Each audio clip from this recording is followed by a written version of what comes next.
Welcome to Pitchslap. Hey, this is Katie Penner, head of Sender Relations at Sendoso. The journey here wasn't easy. My biggest sale was to my own chief revenue officer. I'm a self proclaimed professional chaos manager as a mom to two kids, and I've learned from a lot of mistakes throughout my career. That and more on this episode of Pitch Slap. That was fun. You made my job easy. I might have to put you on payroll to see what the moonlighting works out where you're at. There we go. Thursday, September 28th, record date. It's early for us technically, but we're not West Coast people, so that's fine. How did I hook up with you? Phrasing? How did we connect? We connected just on a whim, right? And I was coming off. Yeah, I think we connected on a whim, and then, you messaged me and said that a prior guest had, kind of brought up that they didn't like direct mail and asked me to be a guest, and here we are now, and I'm so excited to be here. And I don't want to put words in his mouth, but it was basically a transition from one of my earliest jobs was selling timeshares, and sending people off for a 3-day thing to sit through a pitch sure is like corporate gifting is now, but there we go. I don't know if I'd ever want to be compared to timeshare sales, or he didn't sell me on it in that show.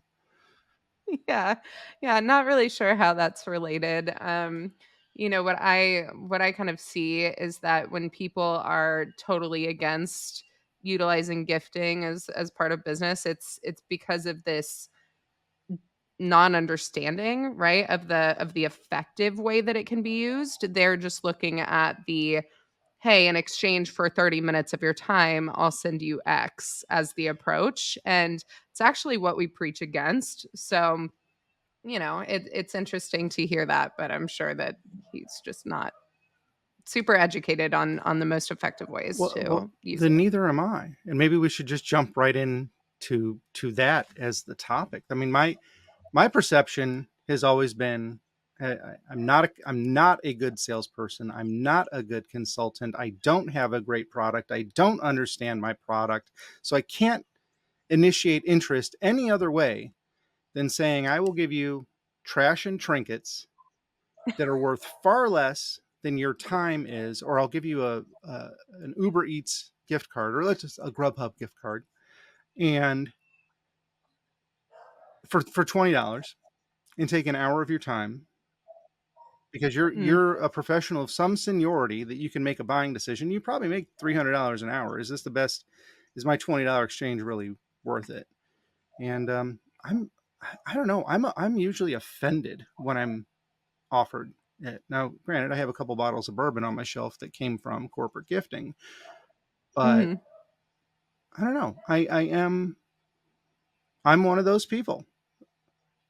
Yeah, and I get that, right? And that's why we see that approach, the exchange for time, doesn't work, because typically we're reaching out to these buyers who get offended by the dollar amount that you are putting on their time, right? And it is a bribe if it's used that way, where it's, hey, in exchange for your time, I'll send you X.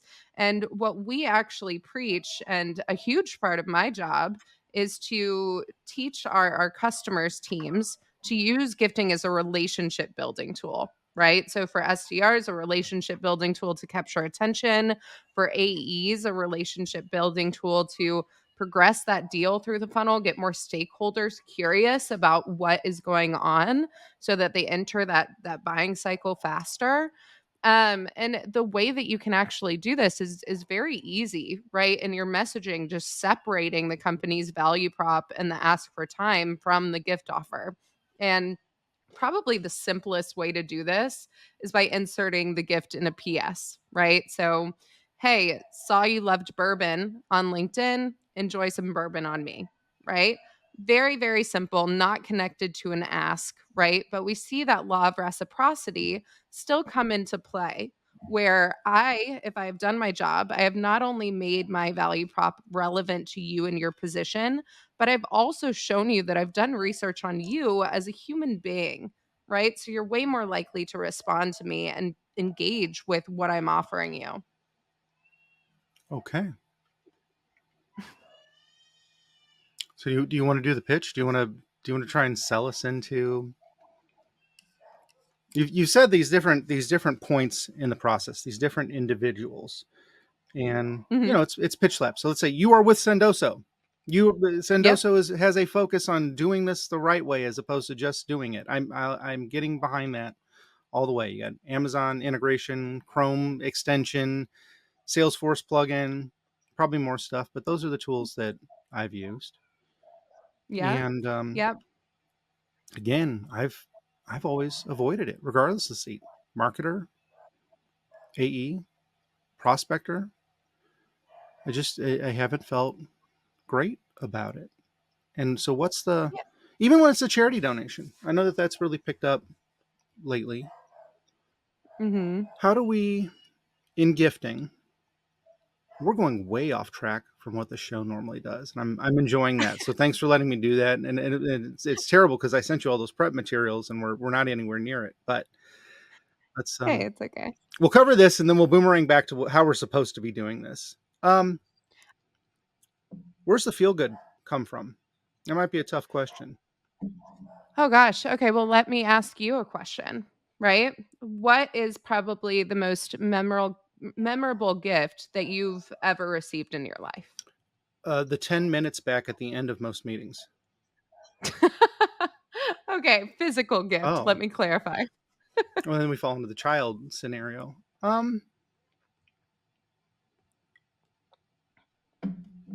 I honestly don't know. It's a hard Yeah, question. I couldn't pin it on something. I'm I'm trying to Okay. think of a gift that is still floating around Mhm. that has longevity, because that to me would speak to impact. So that falls into like the gold standards of something you drink from, something you wear, as Right. opposed to again trash and trinkets and trade show booth material. And maybe that's the problem. Maybe it's that the marketing teams building the branded assets are going for volume to budget as opposed to quality to budget. And there's maybe not Yeah. alignment to customer acquisition costs versus what corporate gifting really takes. Yeah. I mean, I think that the biggest thing, right, is trying to personalize the experience as much as possible, right? So when we're talking about SDRs and AEs, it's very easy to do that one-to-one sending. But for marketers, where we're looking at one to few or one to many campaigns, what we see the most success with and what I'm working on right now is really making sure that I am segmenting my campaigns by persona at least, right? So that whatever I'm sending them is as relevant as possible.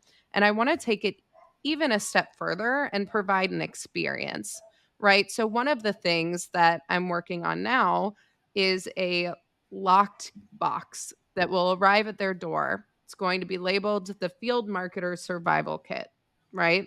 They have to scan a QR code, watch a video about Sendoso and what we can offer them to get the code to unlock the box, which will then have little items that are strategically chosen for that specific persona.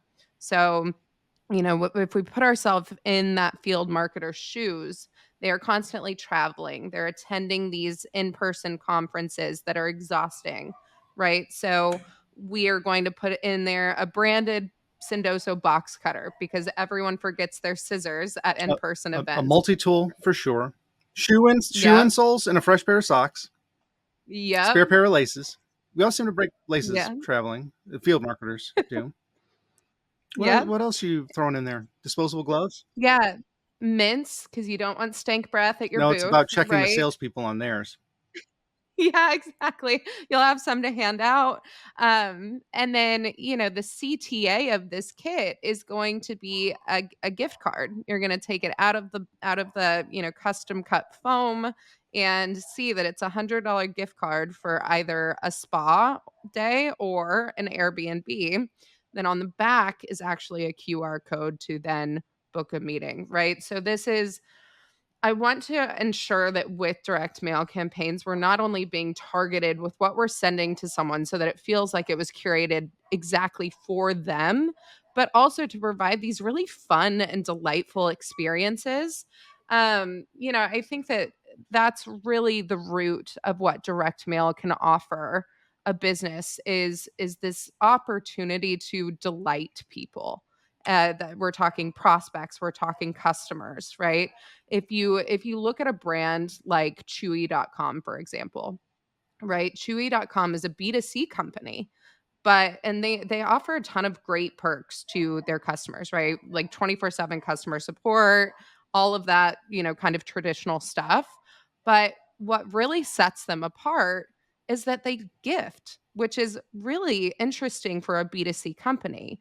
But if they have a customer that comes and cancels an order because they lost their pet has crossed the rainbow bridge, Chewy will actually send things like sympathy bouquets, remembrance portraits of their pet, and then they will tell them to donate unused food in their pet's honor, right? And these efforts lead to a 306% higher lifetime value because these customers are now emotionally connected to a brand. So, And you're eating your own dog food. I didn't mean to go there, but you're showing how it actually works. And you'd mentioned that $100 gift card, and I got lost in my own thoughts there about mhm. really targeting it and making a script to it for those individuals. Because I'm thinking, if I had an extra $100 on a trip that I didn't necessarily want to go on, that would go forever. If I've got a habit of maybe having a Negroni at night, that's Mhm. not in travel policy. So I'm spending $18 on something that I would be pouring for at home for free. I'm Yeah, exhausted after building a booth because we won't pay the unions at the convention center to do it. So we're sneaking in and doing it ourselves, and tired from breakdown, tired from shipping, tired from packing stuff, tired from talking to people. And boy, would I love a seat upgrade. It's not in travel policy. right, And I'm not going to pay the exactly, 80 or bucks. to Yeah. right, or to go visit the spa after Yeah. the convention, right? It's just being thoughtful is going to separate your gifting strategy from someone who's just throwing $50 gift cards in the wind and hoping that these buyers come to these demos and actually progress through the funnel, right? So, I think the strategy is really the piece that not a lot of people think super into, Mhm. right? And so that I think is what sets Sendoso apart, right? Is that they now have people like me in seat to ensure that our customers aren't just being handed a gifting platform and being expected to know all of these things and to know best practices, right? I think no hate to the marketers that are doing these things and just kind of throwing out gift cards because they don't know better, right? But here we provide that expertise to really ensure that you're doing it right and in the most effective ways possible. So, And that you're only putting corporate branding on something that somebody will keep and hold on to. yeah. Yeah. Yeah, we definitely want good swag, right? And I think also one of the most effective things that we've done as a company at events is we actually have a game at our booth. So it traditionally is either cornhole or plinko. And that brings people to our booths. They play the game. For every bag that they make into the hole of cornhole, for example, they rack up $20 to be able to send themselves something through Sendoso at our booth. So they fill out all their information, they choose a gift. And what's so great about it is that we're not handing out this cheapy swag. We're sending them a very nice gift. And it traditionally lands 1 to 2 days after that event. So we're able to really strategically follow up with everyone that we talked to. And they have this really nice gift that they hand chose for themselves on their doorstep, right? And so we automatically have this very, very warm intro where not only have we had great talks at our booth, but they also have a physical gift from us. And are So you, it's you're great. loading them in your CRM and sending them the gift invite like they would do to their own customers, so they're getting that experience. Okay, Yep, exactly. Mhm. cool. All right, enough. That felt real commercially, but again, I was one of those people that you needed to defend corporate gifting with. So okay, Sendeso said we need thoughtful people that are strategists that understand personalization, that understand interacting with people and seeing where they're coming from. Why is that you? Where do you come from that qualifies you to have had this first 20 minutes of conversation? Yeah, great question. So when we talk about my history, right, this may be a little long-winded. But I guess I'll start with my history at Sendoso because that's really what's relevant. So I right before Sendoso, I was working for a company called People 2.0. I was selling into recruiters and there were some shifts, right? So my recruiter called me and said, "Hey, look, I have this new position at this company called Sendoso. Like, are you interested in moving? I know people aren't happy." And at this time, I wasn't really integrated into this whole tech SaaS world.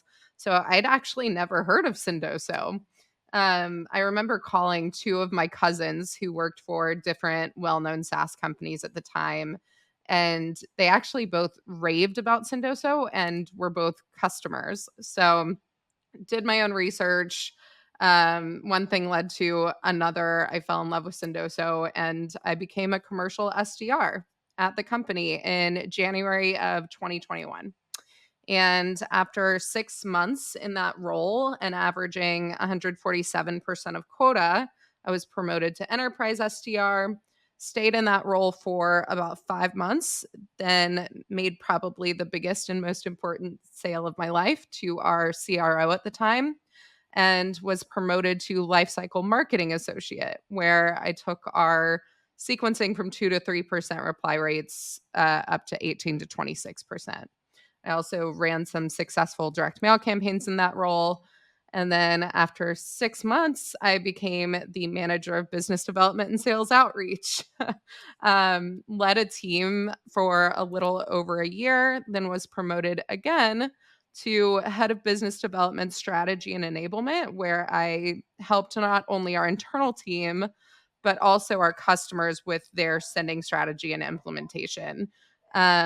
Still do that today, but now I am the head of sender relations at Sendoso. So I think to more directly answer your question, I have been in the user seat. I have tried just about every single method of gifting there is out there. And I know through what I've done what works and what resonates with buyers today.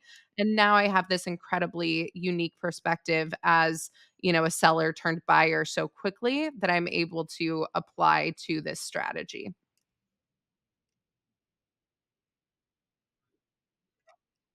About and how they ended up where they're at. And I'm really excited that you provided this proof that if you get your foot in the door somewhere with a product that you believe in, seeing Mhm. gaps that need to be filled, and you focus on your unique genius and you help your constituents and you prove a business case that within 3 years you can jump 5 titles, was it? Something like that. Yeah. Yeah. Do you consider that CRO sale your first big win or just your biggest late? Gosh, I think that, because I'm trying to focus on my career at Sendoso, I think that that was really my first huge win, right? There were several big wins as an SDR, right? I mean, I was averaging 140% of quota. That was awesome. But that was definitely what I consider my first big break for sure. So we're going to stay away from advice, but let's get into some storytelling. Mhm. We've already covered like what you do, what the company does, but moving across spaces and moving across roles, what are some things that helped you thrive as an SDR to hit quota so consistently? And I'm guessing this is a meetings booked quota, or is this an actual finished, like bookings, finished pipeline quota? Like how were SDRs gauged, and what were you doing that was so special to you, or were they just really bad at setting quota metrics? No, I mean other people were not hitting quota that much. And we were quoted off of meetings accepted into pipeline by the Okay. AE. So not just meetings set. This had to be real pipeline, right?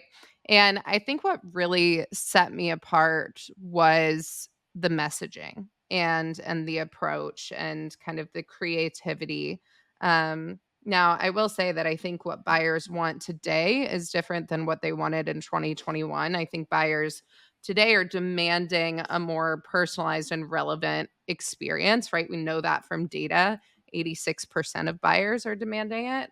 But I mean, I was just so determined. And I loved gifting, right? And I loved doing it in this strategic manner where I was really honing in on someone's interests and resonating with them. So I think that that was really helpful. I also think that building relationships and a community helped me to, be exposed to more potential buyers as well. It's so rare that people actually use their own product in the prospecting process. Mhm. Yeah. Yeah. I mean, it's awesome to work for Sendoso because we get to gift all day long, right? And we obviously have the strategy to back it up and we're able to see the success that our own product brings, which is incredibly unique. We're able to use Sendoso for Sendoso, as we call it, when we're using our own product as case studies and we're able to tell those stories, which is also so effective. So And the career climb, merit, of mhm. course. Like let's just pull back from all the weird. Oh, you had a kid during that time. As somebody Yeah. that's done that twice and skipped paternity leave like a fool, and then took the full thing like an intelligent person. Um, uh, how did you keep your momentum while also Yes. carrying and having and caring for a kid? Like I Yeah. hate to roll back to that, and I don't want to do the whole like cornering a mother thing because I'll gladly tell my story as a dad. But Yeah, dude, no. I that's think how the heck did you pull that it's off? yeah, it's totally valid, right? Like it's a very valid question. He is now 1 and he still stays at home with me and he's starting to run. Like how the hell do I make that work, right? I think that's a totally fair question. And I will say that in the beginning, right, when they're infant, really they're fine with just sitting and Mhm. watching you. So that part was easy. Now is when it's getting hard. And I think working for a company with leadership that understands that this is life and this is kind of what happens, and also just being completely unapologetic about it. If I'm on a call with a prospect and I have to go pick up my son, I don't expect anything less than them being totally fine with it. We're all humans. We have now become, used to this remote environment. Um, I've never had a bad experience having to, hold him while I'm on a call. Also, a noise canceling microphone does wonders these days. But I think it's a lot of time management, right? And ensuring that I'm scheduling things like this during nap times, right? Scheduling important calls during those nap times and or putting him in front of a game. I also work out of what used to be my formal dining room that is now a playroom that has, baby gates. He can reach me, he can come over to me whenever, but he has a plethora of toys to play with. Um so I think it was just really making sure that my home and my workspace work for both myself and my son as he's home.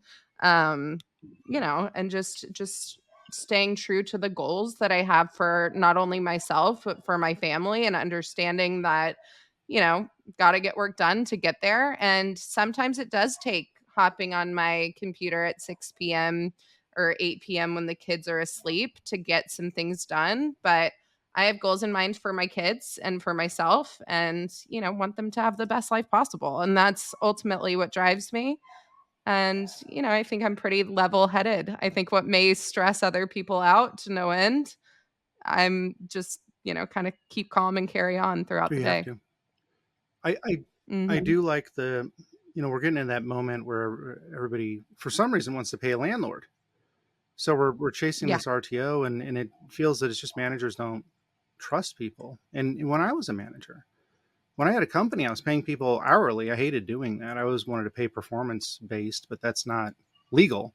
So it's very confusing to me. I didn't care how long you worked. If you accomplished Right. in 20 hours what we needed to happen within your 40-hour work week, that's great.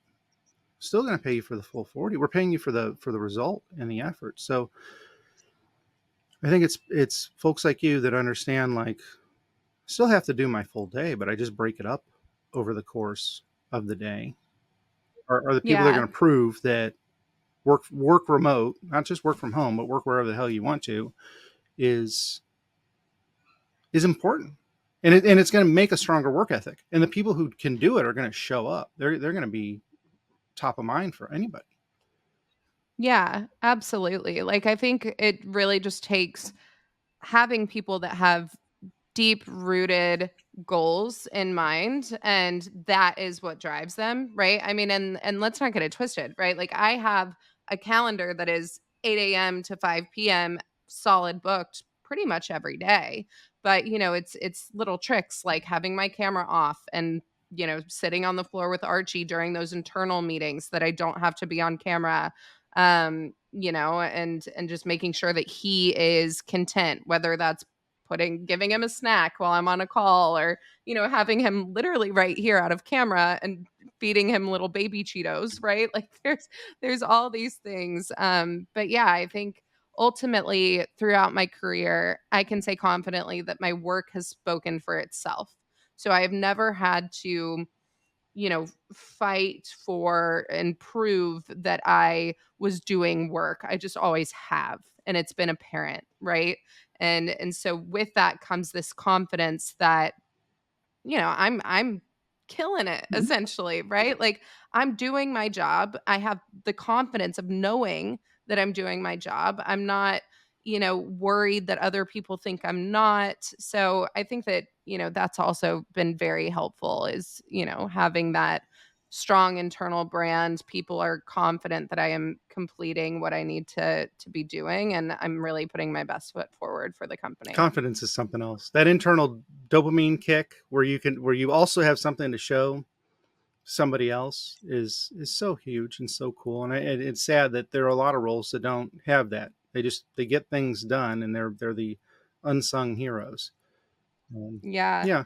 So, Yeah. being intentional and being vulnerable, I say that, and this is not a good reason to have a child, anyone listening, but the power of having toddler or younger in your lap on a call, waving and saying hi nonstop. Doesn't matter what. I actually did a global summit where that was happening, and just had to use That's hardware awesome. keys for turning off my keyboard, muting my microphone.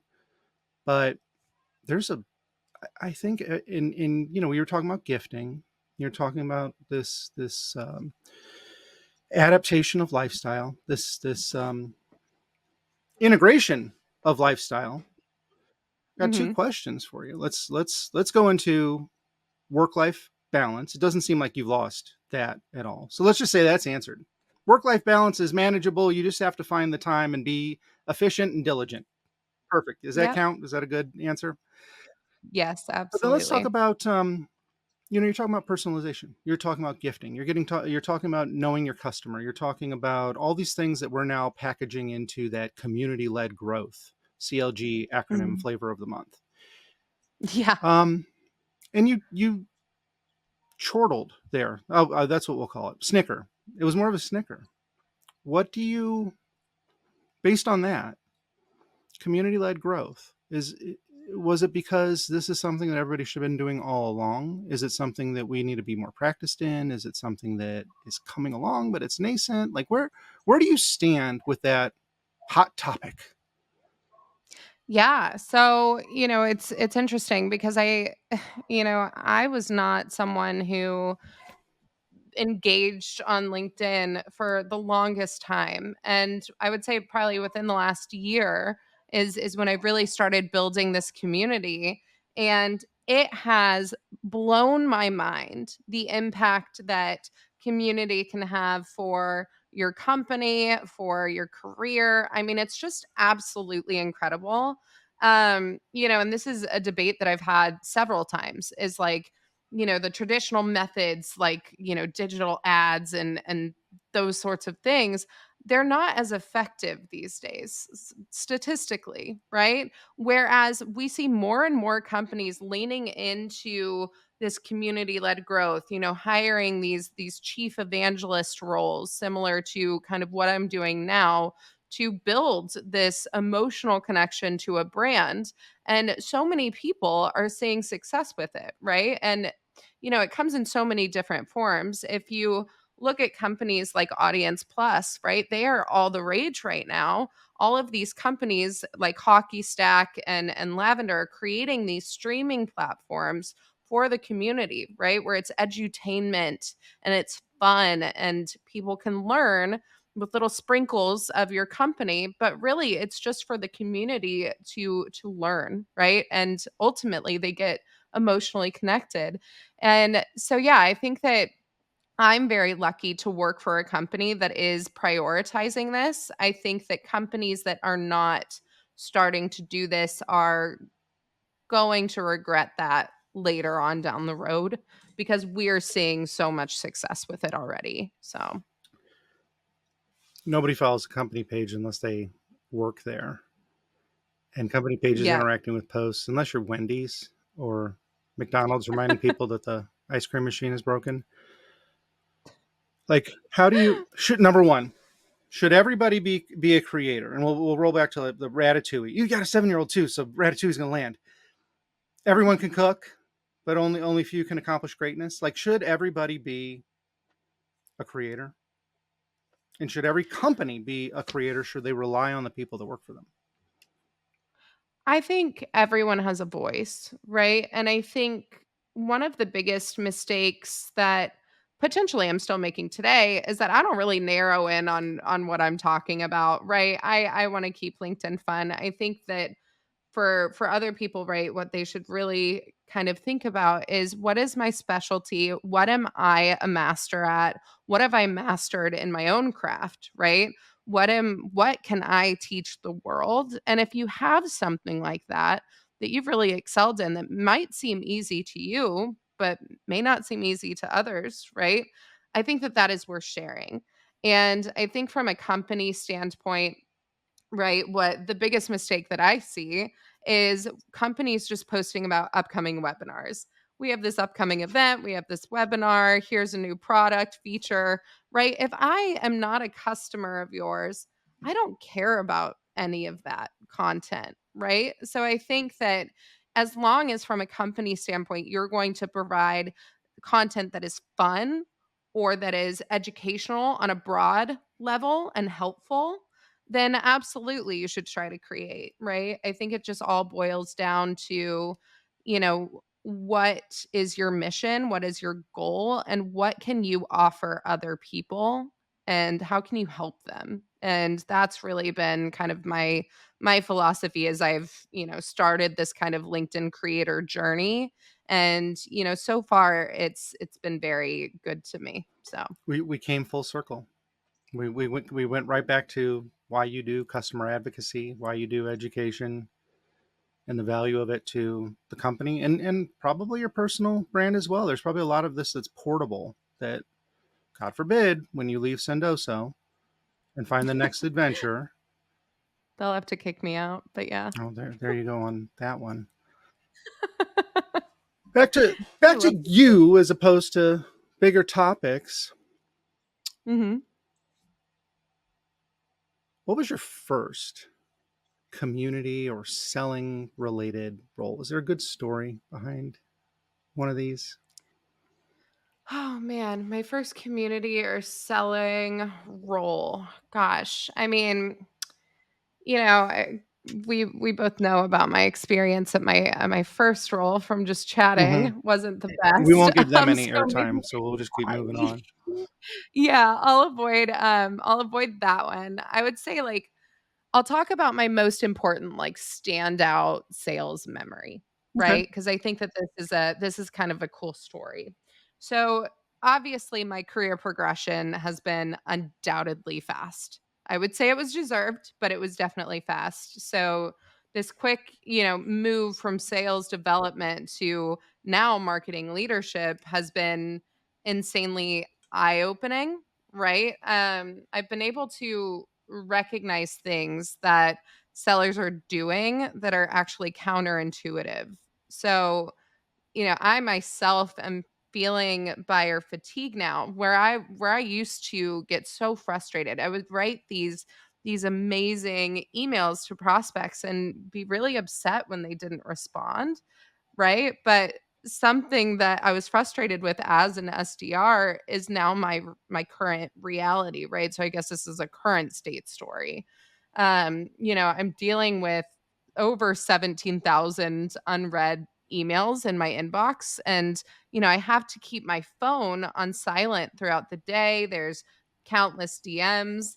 And it's just interesting that all of that has come full circle, and it's now more clear than ever to me why building these strong human connections and relationships with prospects and customers is actually more important than ever. And I geek out about this stuff. A study by McKinsey found that like 40% are companies that excel at personalization generate 40% more revenue from those activities than average players. Contract So, size or contract volume? contract volume. So, it's been a huge aha moment for me, for sure. Just, from kind of this rise to where I am now and kind of switching perspectives has been so incredibly interesting.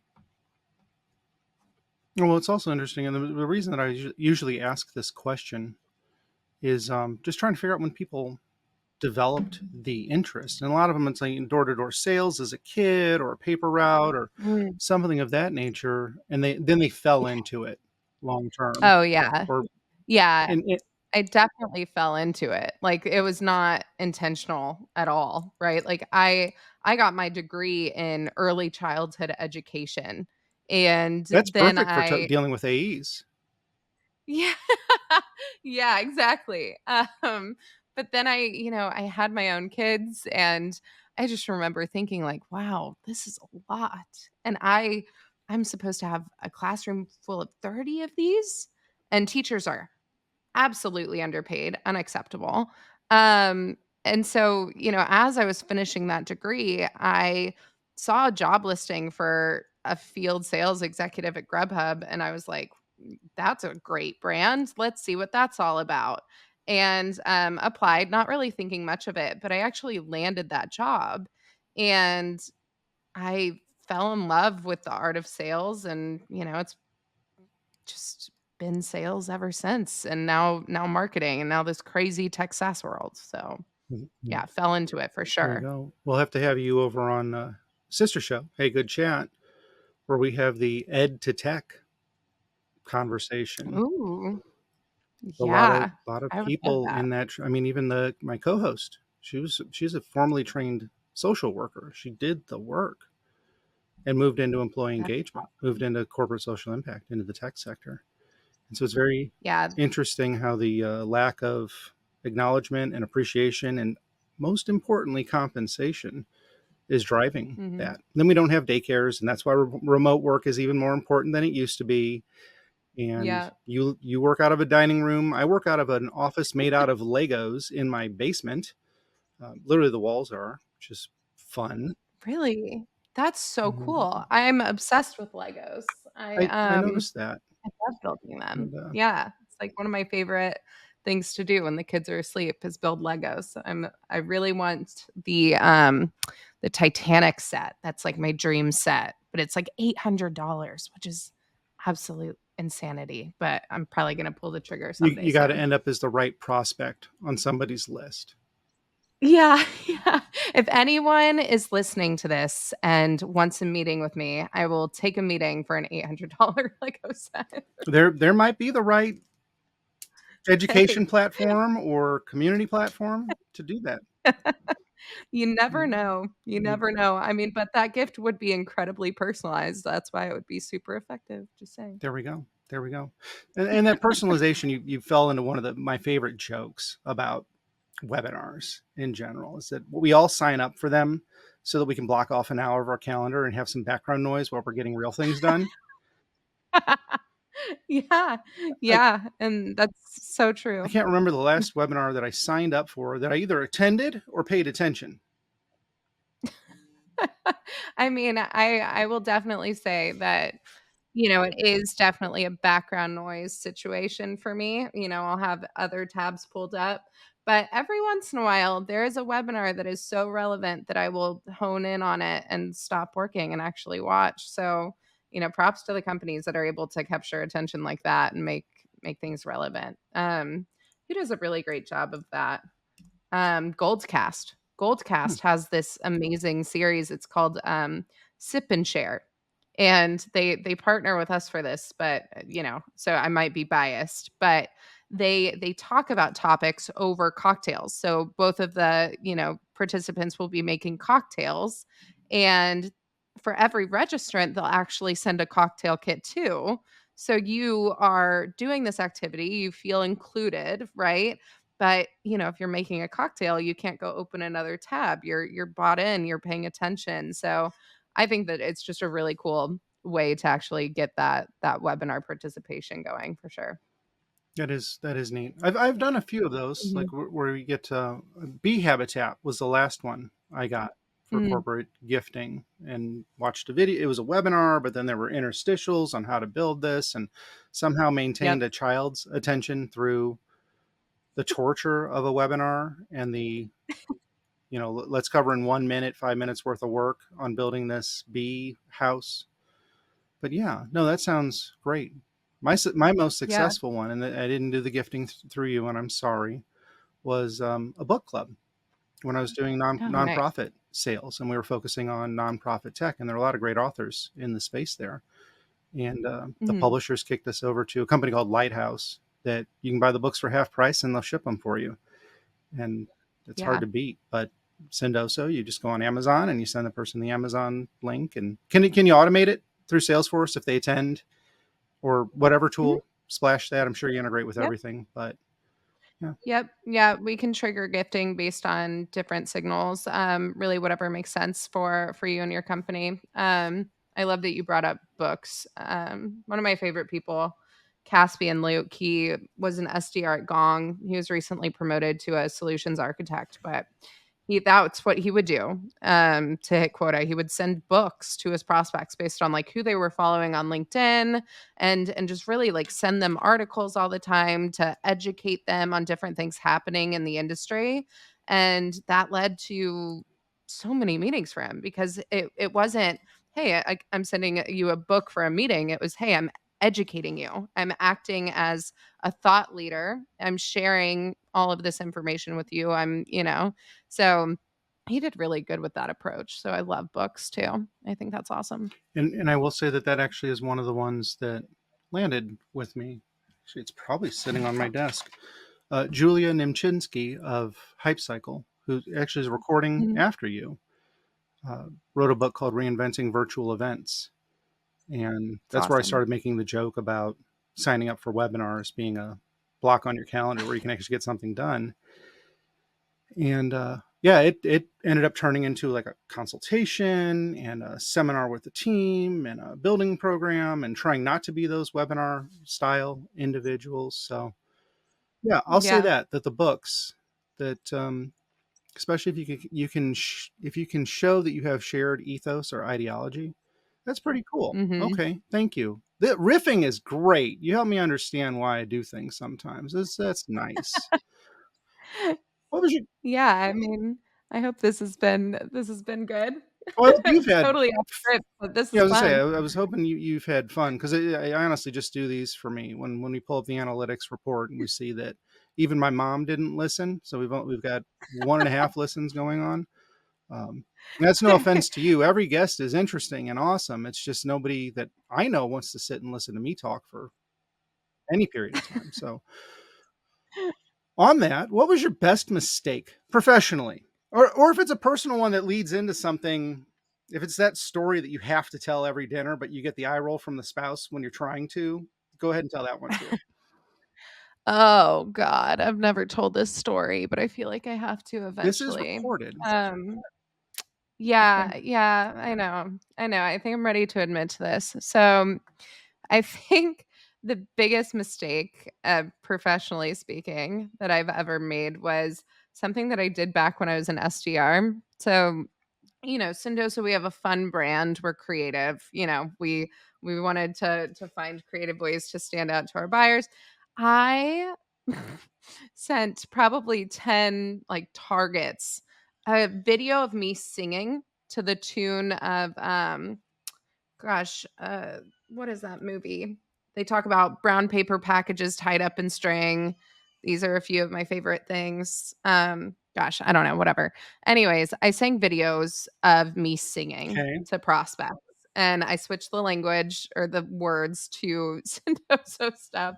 And I mean, now looking back on it, I think that was probably one of the most cringy things I've ever done. I found the video file the other day, like tucked away on my computer, and that's why it's top of mind right now. But ultimately, I don't have many regrets, but that's probably a huge one because at any point, one of those buyers could post that and just absolutely expose me. But yeah, I mean, I think it's just kind of the biggest mistakes were not I guess getting maybe too creative and not being just personalized and relevant in the sales cycle. But at least I can laugh at that one now. I don't know. So you keep hitting all my little triggers in our conversation. I didn't want to interrupt you, but that I have a deathly fear of Julie Andrews for some reason. My wife thinks it's hilarious. I hate musicals. Hate them. This is public knowledge. I hate them. And there are only a few that I can like actually sit through.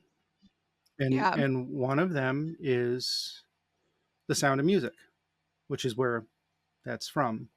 But now I have this Yes. running through my head, and I actually have like a goosebumps because of my extreme fear of Julie Julie Andrews. Andrews. So to Well, Heidi, who see? is probably the only person that listens to these things all the way through, and our editor, um, yeah, there you go. My unreasonable fear is now in the public.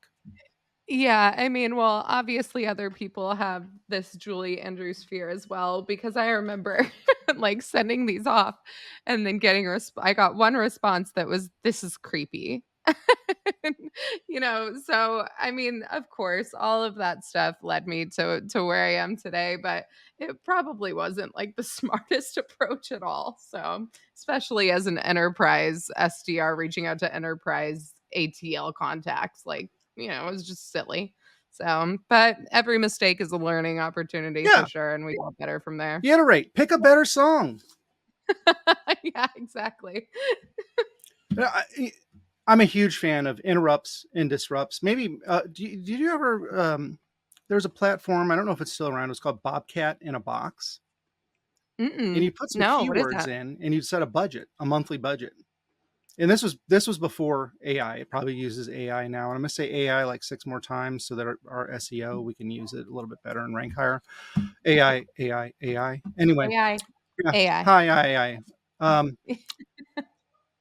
But this Bobcat in a Box, the intent was you'd like put in things that you're interested in, and it would comb the web for stuff. And based Mm. on your budget, you would get packages in them. It was gifting to yourself. Oh, interesting. And for me, it was the best prank tool you could ever do. I mean, if you're just typing in the word creepy, doll, Victorian, yeah, That's awesome. Yeah, Yeah, it that would just sounds like a take great care time. of everything. Maybe that's the new form of corporate gifting is disrupts. Yeah, I mean, there's so many cool, campaigns that people have done. I mean, I spoke on this Delivered conference. It's like the largest direct mail conference. It's crazy that there's a whole conference for it. But someone in the chat was talking about how they send like one personalized, like, hand drawn personalized shoe, like a Nike customized shoe to their prospects, and then they expect for them to respond to their email or whatever in exchange for the other one. So there's a ton of like pattern disruptors and really fun things that you can do with physical gifts and sending. So I mean, it's all fun and again delightful. I love that word, but it truly summarizes with the right strategy, with the right gifting platform, you can truly be delightful and provide delight. But that is one of the cardinal rules of experiential marketing at large is that you Mm. have to bring delight. If you don't bring that, then you're in trouble. Right. Exactly. And we help you do that. And I mean, I'm going to plug, but we also have a free version of Sendoso. So if you go to sendoso.com to our website and click the Get Started button at the top of the page, tell them Katie sent you. But you can try Sendoso for free right now. So definitely worth checking out. And it's using it. It's not, you don't get your free gift or anything. It's just to utilize it, right? I mean, if you put my name in your How'd You Hear About Us when you fill out that Get Started for our free PLG, I'll send you a gift. I'll send you something nice. Try it out. You heard it here first. Okay. You just put Katie sent me. Yep. Put Katie sent me. Katie said, I seek delight. No There you spaces. go. That works. All right. So let's do a quick lightning round and then we'll wrap it up. You want to do a lightning round? Well, We're 1 minute over and I'll take I 1 have minute to do another. this. Okay. All right. Let's do Is it. it GIF or GIF? GIF. Does sales hate marketing? They shouldn't. Does sales hate marketing? Yes. Okay, we'll revisit why they shouldn't in another episode. Katie, thank you for coming. If people didn't pick up on it, she's with Sendo. So if you're not a fan of direct mail or you're not a fan of corporate gifting, which I'm still warming up, but I'm starting to understand it now, let's engage them. And like she said, free usage of the platform to understand what it's like to build out a campaign, build out a package, send it to somebody, use the extension.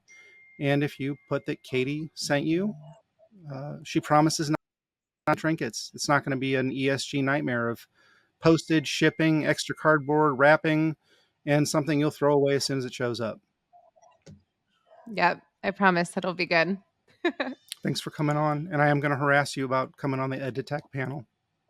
Oh, please do. And thank you so much for having me. This was really fun. I'm glad that we went all over the place. I had a blast. Thank you. Cool. Thanks.